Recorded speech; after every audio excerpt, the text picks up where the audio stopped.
soir, pour moi, je travaille davantage, puisque là, j'ai le calme qui peut me faire émerger tous mes ressentis encore plus fort. Nous sommes le 30 du 11 2023, comme ça je vous donne un peu les coulisses de mon être.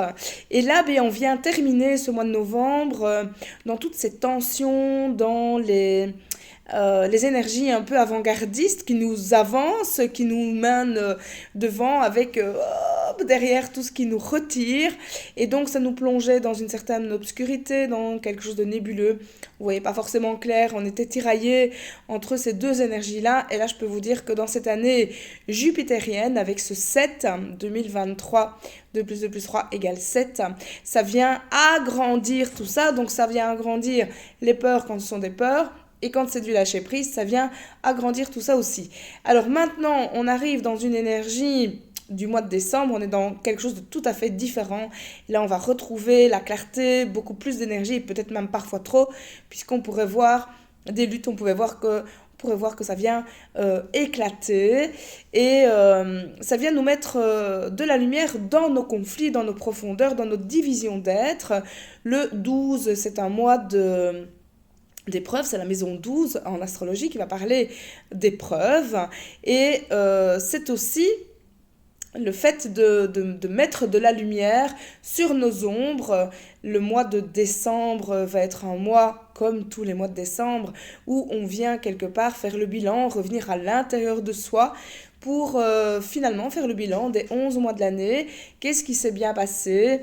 Qu'est-ce que je peux changer, qu'est-ce que je peux améliorer pour qu'au mois du printemps, on vienne commencer à planter les nouvelles semences. Et donc ici, ça va être plutôt dans les pensées.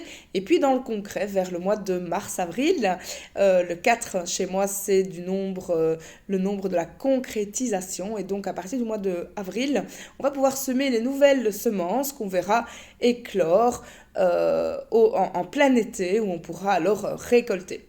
Voilà un petit peu pour les cycles de vie. Si vous voulez en savoir plus justement sur les cycles et la numérologie, le 11 du 12, je fais un live où je vous expliquerai comment on garde ce potentiel énergétique d'après la santé, nos faiblesses, puisque derrière un signe, derrière un nombre, il y a aussi, et de toute façon derrière un signe aussi, il y a des faiblesses. Donc tout ça, je pourrais vous expliquer puisque derrière un nombre, il y a aussi un signe astrologique et tous ces bobos ou comment faire pour garder cette énergie.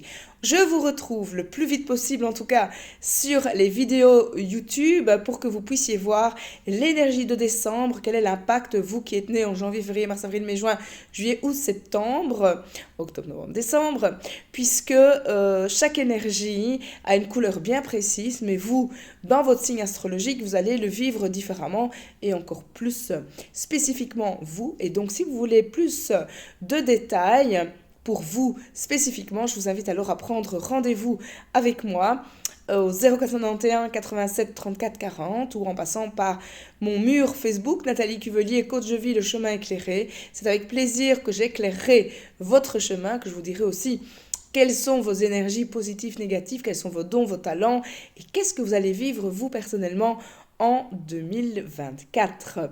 Voilà, retrouvez-moi alors très vite, c'est avec plaisir que je vous lirai et que je vous dirai ce que je vois dans le meilleur pour vous et aussi dans vos ombres pour que vous puissiez y mettre de la lumière, comme nous devons le faire ici au mois de décembre.